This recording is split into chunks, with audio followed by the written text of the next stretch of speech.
of Backstage. We are at the beautiful Stardust Event Center at the Blue Chip Casino in Michigan City, Indiana, with the one, the only singer, songwriter, instrumentalist, legend. You're a legend, and Bobby Vinton, though. But Bobby, welcome to the show. I'm glad everybody agreed to do this. Thank you. Because obviously your reputation just precedes you, and I've seen your show several times before, as attesting to the old photograph behind us, where it almost looks like we're both being hauled away by the Allegan County Sheriff's Department. But that was backstage at the Allegan County Fair. I've seen you at Tulip Festival in Holland. I've seen you, I can't remember how many places. How many, where's home now for you? I live in Florida.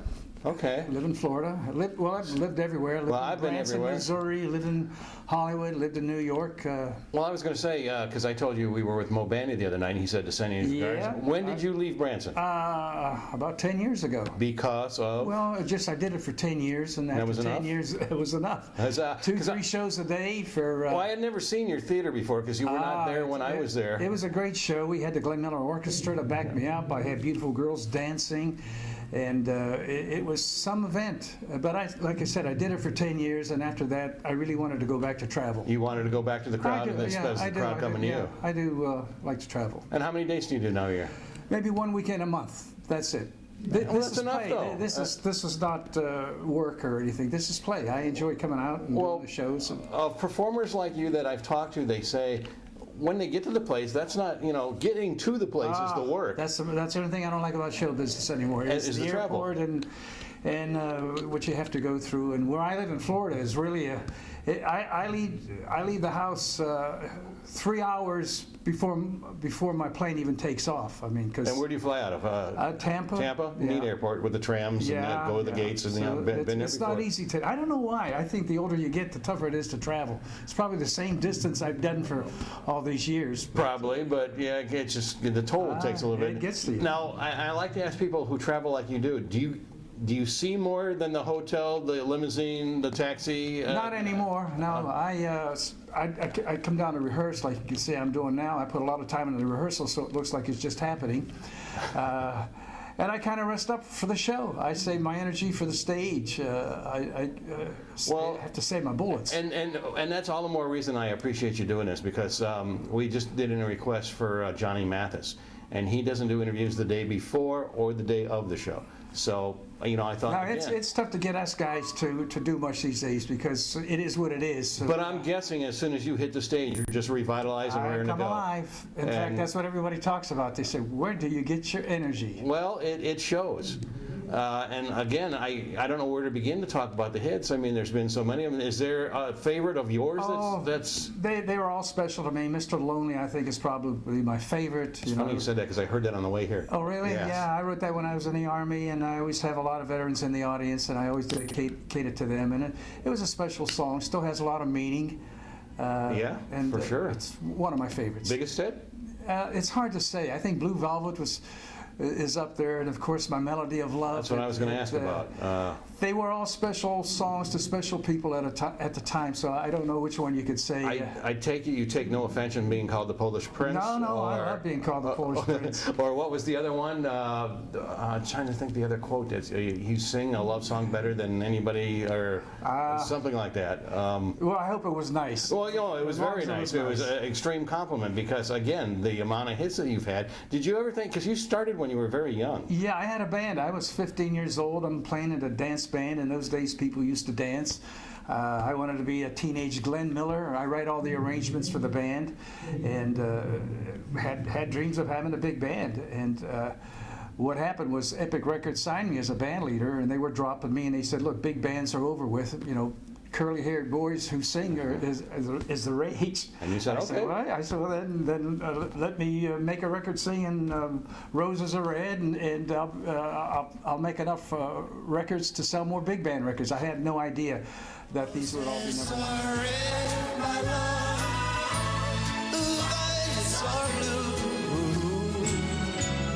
Sugar is sweet, my love, but not as sweet as you.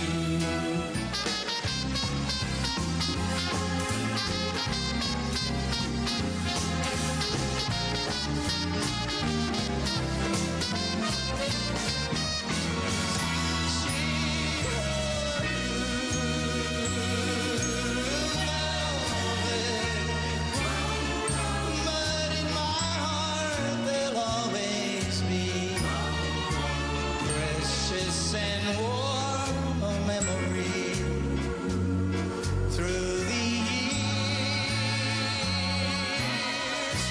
and I still can see blue velvet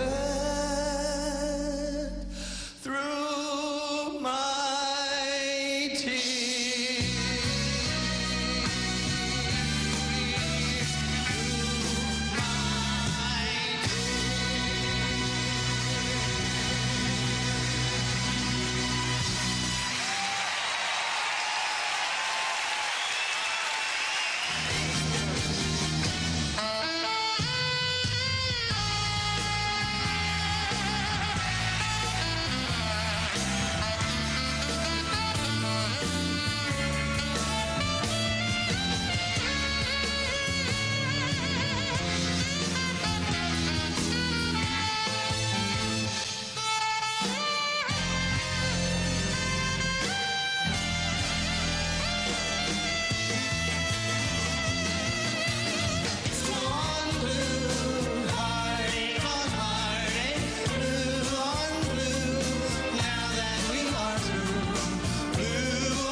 Though we gotta say goodbye for the summer, baby, I promise you this, I'll send you all my love every day in a letter sealed with a kiss.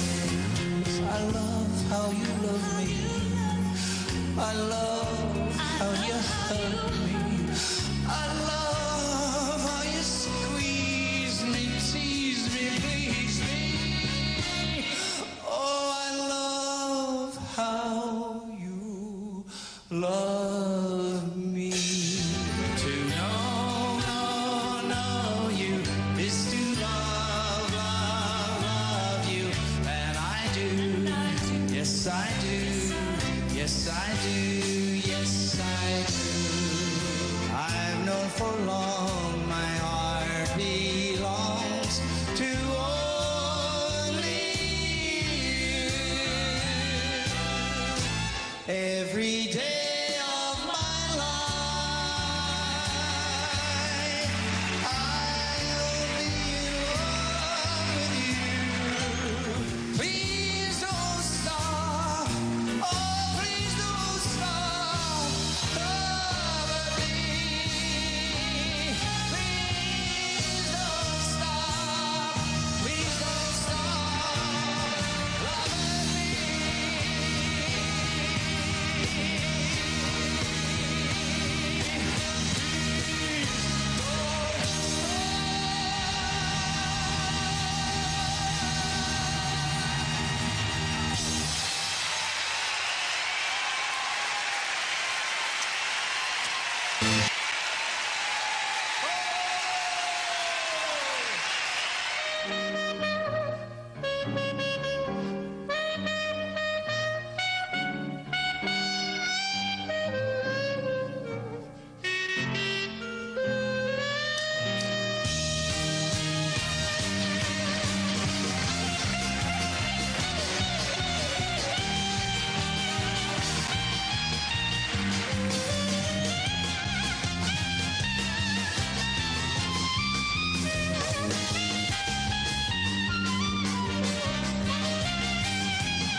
Did you ever think it would last as long as it has?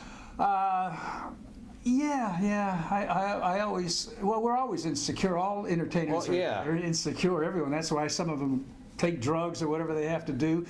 But in my mind, I always knew I was going to do it, even when people say, oh, you can't sing, the records are awful, you're corny, you're this and that. I said, look, guys, please. And I used to tell all the critics, I said, up in heaven, there's a book. In this book, it says Bobby Vinton will make a lot of records. He will entertain for many years. I says, it's written and stamped in heaven. So save your So energy, make because it happen. you're not going to change it. Well, what's neat is, again, because obviously you don't have hit records anymore, but so many of the people from your era don't have hit No, records it's anymore. over with. I haven't made a record in years because no matter what I do, today's generation or the radio stations, of course, they wouldn't play an artist like No. myself.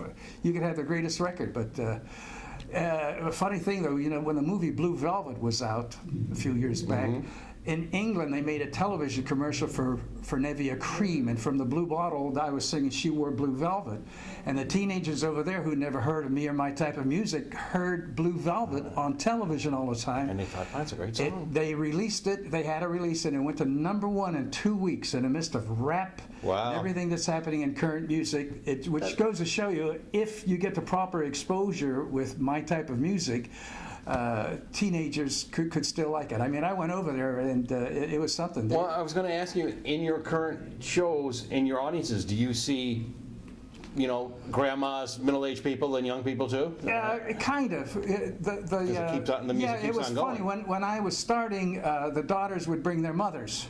Now the mothers are trying to bring their daughters, and then the grandmother is bringing them. I had 4 generations at one of my shows, one of my last shows, and I introduced them all. The ladies were very proud. They says, "You have a generation of 4 of us, and we're all fans," which I thought was really nice. Well, I was talking to someone just the other night, and I says, for someone of your stature, it's got to be a great feeling as soon as you hit the first couple notes of a song to see the audience's eyes just light up. Yeah, they love to hear the hits. I do. When I see another performer, I want to hear the hits, and there's just something about hearing those great songs. I just heard on satellite radio, Frankie Valli has a special on, and he went out somewhere and he says, people, we're thinking about, how about if we just do all new material tonight?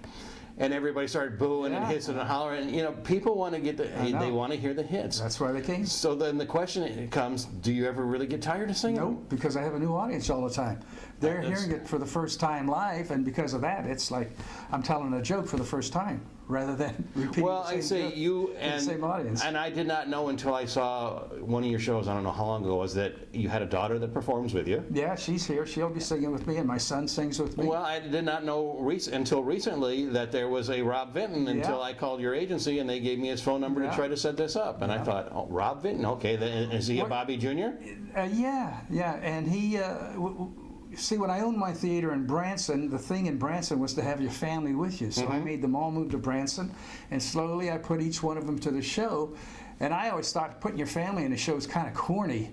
I says, I don't want to be corny like all these cornball actually have their kids and families in a show. So I put one in. I saw everybody applauding. I said, that's wonderful what you do. So I put another one in. It became like a routine. Now I have them in a show. I can't do without them. Well, and again, name how many? There's Hannah. There's your daughter. Hannah, and I'll have a Kristen with me today, and there's Robbie, and I have another daughter who she's married with kids, so she can't really travel, but we sometimes get them all together. Well, I say it's got to make it more enjoyable for well, you to have here's my family. Because I don't see them that much, and I have a chance to be with them, and still sing, travel, be with my family. It's kind That's of the perfect. best way. Yeah. I assume your wife travels with you? Now and then, yeah. Okay, yeah, sure. Well, that's great. Well, again, we've talked about and I don't want to go away without mentioning that you are a multi-talented instrumentalist as well. Yeah, like I said, I had a band, and what happened in the early years, Dick Clark heard me play with my band in Pittsburgh because I backed up a show, and he says he wanted me to go on tours with him and back up his stars like Fabian and Frankie Avalon and Brenda Lee and Chubby Checker. You talk to any of them, they'll remember me as their band leader. I used to be the saxophone player and accompany all these great stars. So that's kind of where I learned show business and what you have to do. And when I was doing that, I only knew #1 records because that's all I played with my band. And as I said, I would write the arrangements and the music, and I'd hear that and I'd see the audience, and I had a real good feel of what a #1 record was, what the audience was looking for, because I traveled with the best and I learned from them all. So it kind of opened the door for me. How many instruments do you play? Well, I went to Duke University where I studied music. I could have been a music teacher, and so I know all the instruments. In my show, I play the clarinet and the trumpet and the piano and the saxophone. And like I say, I could be a teacher. Well, I'm glad you're not. Let me put it that way, because I'm glad. Again, I'm a fan, so I love the hits. And there was a day back before I got involved in the country radio that I used to play the hits. Yeah. So now I keep my career, not my career, but my love of the radio that I had of playing these people. Now I get to sit chances like this to sit and chat with people. It was a great time in music. It was a great time in music. The 60s. If I went over, you're going to invite me over to the house, and we're going to sit around and we're going to listen to. What are we going to listen to? Well, we're going to listen to nothing. I don't really listen to music that much anymore. No, I just enjoy the silence. I like the news. I like the O'Reilly factor. I'm into politics and the world, and I want to help people, and I'm concerned about our country, and I'm concerned about making the right moves, having the right people, making sure everybody gets what they deserve, and so that has kind of taken. I didn't know that. I mean, I'm really into those things rather than listening to a song. I've had all these years with music. I grew up to it. I still love it.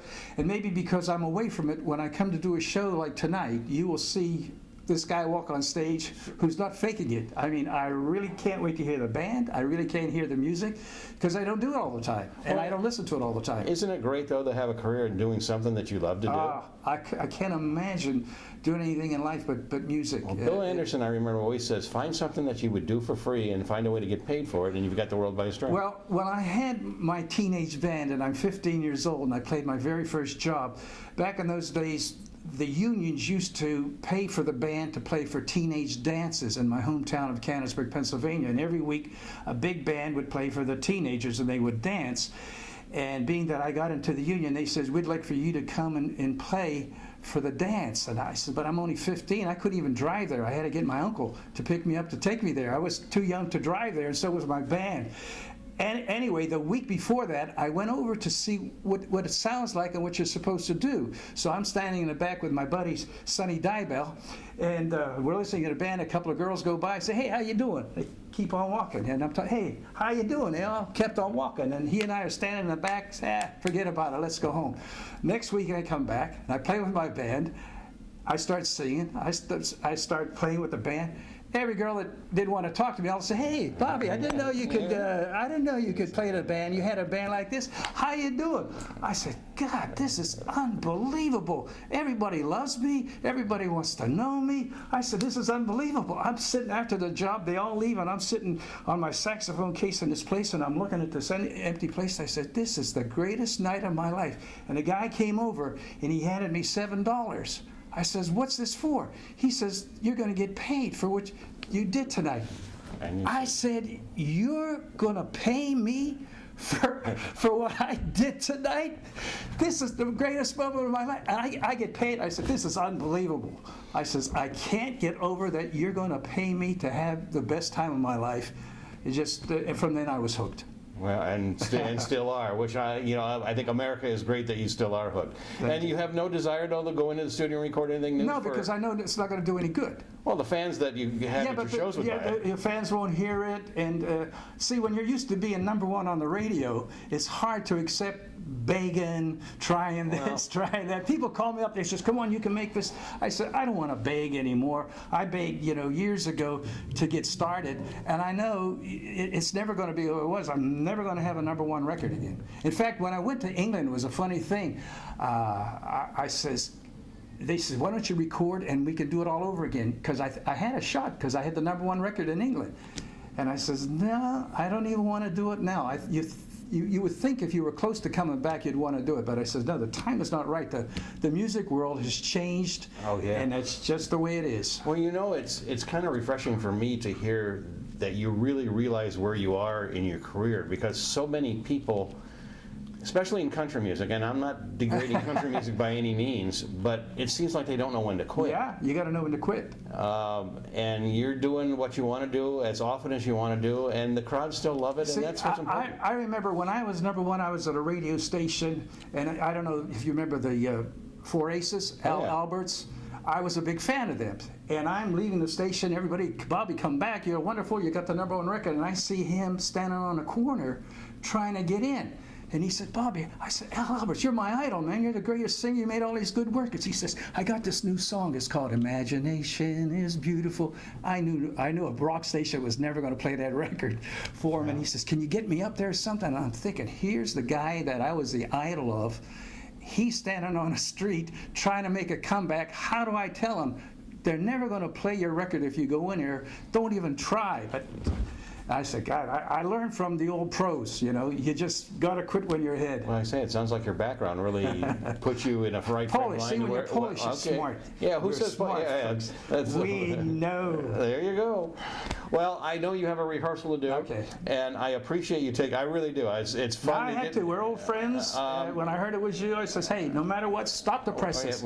we have to do it. That, and I got some property to sell. No, anyway, I say I really do appreciate it. I enjoy your show. I hope we can do another chapter of this sometime again in the future. Much continued success to you, because you deserve everything you've got. Thank you. I appreciate it. You remind everybody you do have a website. It's bobbyvinton.com. It's got everything everybody wants to know about you and where you're going to be. We have a website too. It's called backstagewith.com. Tells us everything you want to know, and you can like us on Facebook at Backstage Television. I'm Joe Sulia. Thanks for joining us, and we'll see you next time. I'm looking for a place to go, so I can be all alone from thoughts and memories. So that when the music plays, I don't go back to the days when love was you and me. Oh, moja droga cię kocham, means that I love you so. Yes, moja droga cię kocham, more than you ever know. A kocham ciebie całym sercem, love you with all my heart. Return to me and always be my melody of love. Wish I had a place to hide all my sorrow, all my pride. I just can't get along, 'cause the love once so fine keeps on hurting all the time. Where did I go wrong? Oh, moja droga cię kocham, means that I love you so. Yes, moja droga cię kocham, more than you ever know. A kocham ciebie całym sercem, love you with all my heart. Return to me and always be my melody. Everybody sing along. Stand up and sing along. Hey! La la la la la la la la. Yes, yes! My melody of love. Everybody. Ah, la la la la la la la la. Woo, woo. My melody of love. Ah, la la la la la la la la. My melody of love. Return to me and always be my melody of love. Return to me and always be my melody of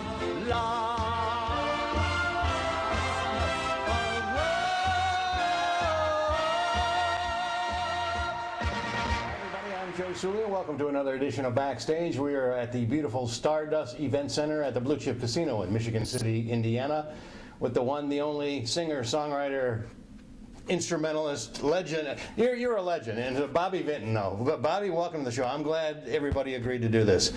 Hi everybody, I'm Joe Sulia. Welcome to another edition of Backstage. Our guests for this show are first timers for me, but it seems like almost old friends. Bobby Tomberlin. That's right. You got it right. Thank you. And Candy Carpenter.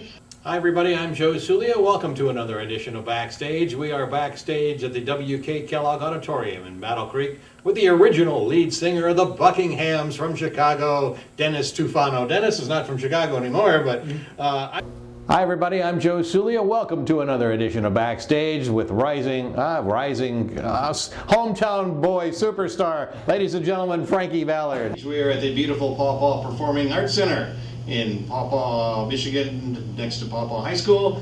And our guest is, what was it, season 2? Season 2, number 4. Does that get tired? No, it's part Josh of it. Grayson, Part ladies of and everything. gentlemen. Our guest, returning guest, the one and only David Ball. It's good to see you again. Someone who I've been a fan of for a very long time, and when he was a group member and now as a solo artist. Ladies and gentlemen, Jimmy Fortune. Jimmy, welcome. Hello, Joe. It's good to see you and good to be here. I appreciate it. Ladies and gentlemen, Ronnie McDowell. Thank you, Joe. We are at the Mendel Center at Lake Michigan College in Benton Harbor, and it's a good pleasure to welcome back to our show the lead singer of the Buckinghams and original member, Carl Giammarese. We are at the Potter Center in beautiful Jackson, Michigan. I don't know if it's beautiful or not. We haven't been around town or not, but It is beautiful. It is beautiful. We've been here about 20 times over the years. It's a beautiful center. It's beautiful grounds. Let me introduce the people that we're talking. Tony Butella. Bobby Poynton. That's all right. I'm sorry. And Donovan T. Donovan's been on the show before. And Tony's been on the show before, at least twice. And you were in between, so, but that's okay. They are the Lettermen.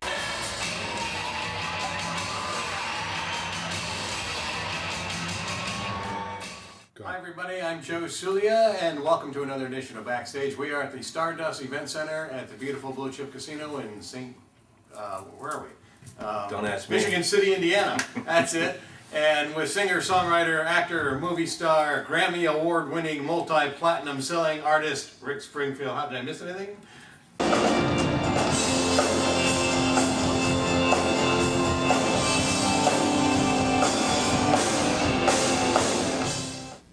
Hi everybody, I'm Joe Sulia. Welcome to another edition of Backstage. We're at the Stardust Event Center in beautiful Michigan City, Indiana.